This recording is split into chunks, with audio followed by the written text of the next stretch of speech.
El individuo, al identificarse como miembro de su comunidad, fue capaz de reconocer que su supervivencia dependía del grupo, y la sobrevivencia del grupo de la integración de cada uno de sus miembros. De esta manera, la conciencia del individuo es una parte de la conciencia del grupo. Para tal caso, el hombre primitivo dejó de ser nómada. La elección de una vida sedentaria exigía asegurar provisiones.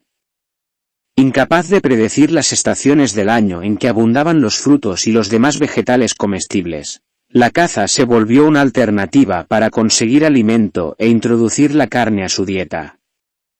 A consecuencia de su establecimiento, se desarrolló la alfarería, la domesticación y cría de animales, la agricultura y el manejo de metales. La familia se vuelve el núcleo de la comunidad. La aportación de cada individuo al núcleo familiar aseguraría la sobrevivencia de la prole y a su vez, la subsistencia del grupo y la especie. Los individuos que compartían un parentesco consanguíneo, abuelos, padres, hijos, tíos, primos, identificaban a cada miembro de una familia de forma jerárquica, distinguida por su filiación, afinidad, cercanía o lejanía del núcleo familiar. El escalonamiento del parentesco dentro de una familia exigía el respeto y una serie de responsabilidades y compromisos que en conjunto integraron el régimen social de las tribus, que se originaron a partir de la fragmentación de la familia, cuando después de algunas generaciones la economía doméstica las obligó a independizarse del grupo familiar, satisfaciendo por sí mismas su propio consumismo primitivo. El hombre se desprende de los animales por su poder de razonamiento y su capacidad de invención-creación, seguido y estimulado por la habilidad de sus manos. Con la organización de tribus y pueblos y el desarrollo constante del pastoreo, la agricultura, la cerámica y la orfebrería principalmente entre otros oficios, surgió la religión estableciendo el matrimonio monógamo que a partir del derecho canónico, la cópula con implícita descendencia, se vuelve un requisito obligado para darlo por consumado. Y a partir de esta ceremonia, que además de identificar la transición entre la Edad Antigua a la Edad Media, marcó la pauta que dio origen a la homofobia actual. Época donde el hombre ya es capaz de construir ciudades con una compleja sociedad y arquitectura, dando origen a otras actividades que benefician el desarrollo de nuevos oficios, normas y formas de comercio y gobierno. La Odisea inició con la gestación de un orden social excluyente que marginó a la homosexualidad, sentó sus bases en el materialismo histórico, basando y justificando el aseguramiento de los bienes materiales en un contrato matrimonial, que obligaba a tener una descendencia a quien heredarlos. Por su lado, la filosofía redefinió su entorno, y a lo que alguna vez atribuyó facultades divinas para explicar los fenómenos que quedaban fuera de la comprensión, en la medida en que entendía y dominaba la naturaleza, terminó restando la falsa divinidad atribuida. Pero este planteamiento del origen del hombre no puede hacerse al margen de los sentimientos de pasión, amor, ternura, rencor, odio, etc. Tampoco reconocidas en los animales y que como cualidad propia del ser humano marcan una distinción más hacia ellos, pauta que dio origen a la psicología en la última década del siglo XIX, disciplina que tampoco se libró de la influencia aristotélica. A pesar de su influencia, actualmente la psicología y la medicina se integran cuando el equilibrio emocional pierde su balance, y las emociones se canalizan de forma inapropiada en detrimento de la salud física.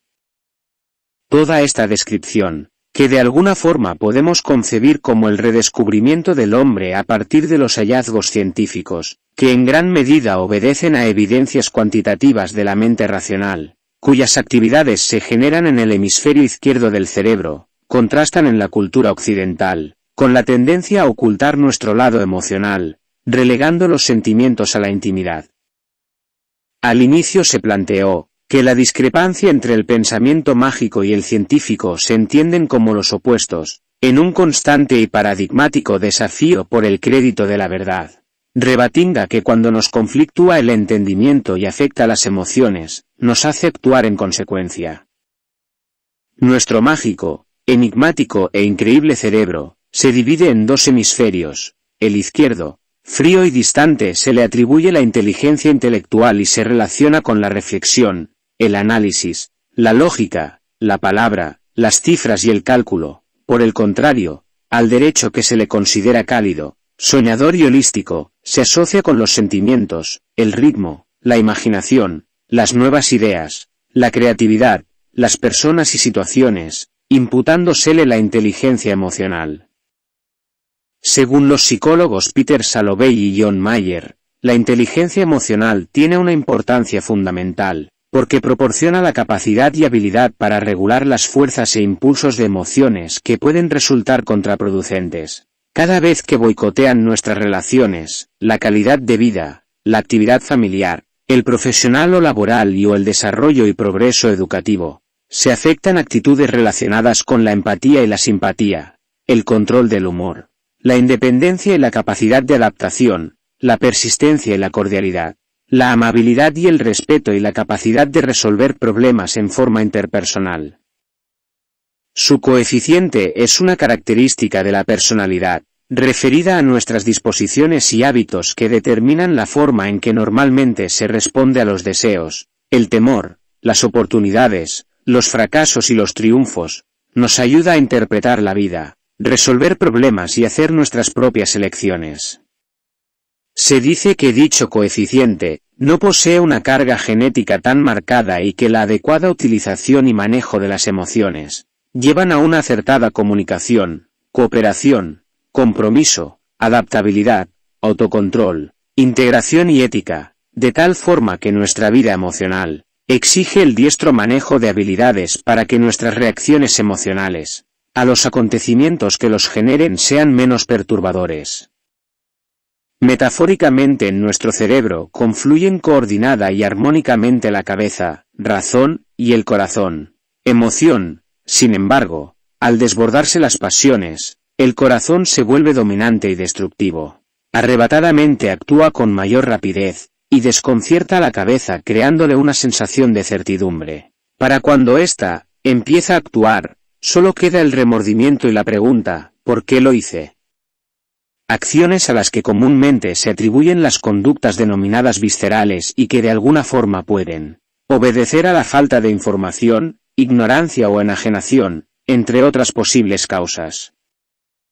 Cuando se planteó el ejercicio de restarse facultades hasta considerarse muerto, es posible que haya olvidado tomar en cuenta la facultad del sentimiento, asumiendo por hecho que la invalidez que le colocó en un estado vegetativo sería suficiente para sentir o ver el umbral de lo que pudo haber considerado muerte. Ejercicio que intencionalmente se planteó tomando en cuenta elementos que causaran un estado de incapacidad ante el mundo material, al que debemos responder y que es imprescindible para desear y tener. Una muerte simulada circunscrita en la naturaleza humana y no en la biológica. Cuando inmersos en un materialismo global, dejamos que los sentimientos se expresen de forma instintiva, impulsiva y apasionadamente, nos parecemos tanto a nuestros parientes del reino animal. Pese a todo, el ser humano no termina de cuestionar su origen, su función y su destino. Todavía le falta tanto para comprenderse a sí mismo. La homofobia es una emoción que a su vez puede despertar o asociarse con otras conductas agresivas, cuya expresión hiere los sentimientos de aquellos que son diferentes. Sin embargo, resulta crítico cuando al lento responder de la razón, ésta por su ignorancia, carezca de autocrítica y evaluación de su conducta, aprobando la agresión a terceros por la falta de comprensión, motivada y fundada en un mitológico paradigma que tergiversa la armonía de la espiritualidad, que nos sobrepone a los animales para lograr el bien común, respeto y tolerancia, lejos de los intereses de unos cuantos. Como ejercicio catártico, con el fin de responder de nueva cuenta, ¿cómo sabe que está vivo? ¿Cómo sabe que existe? En un momento de intimidad entre su cabeza y el corazón, identifique emociones que inquietan y motivan a un agresor homofóbico: ira, miedo, disgusto, temor, tristeza, vergüenza, placer, sorpresa, amor. Actitudes con las que el agresor responde, verbales, físicas, desprecio, marginación. Sentimientos que hieren en la víctima y las excusas con las que se justifica la agresión.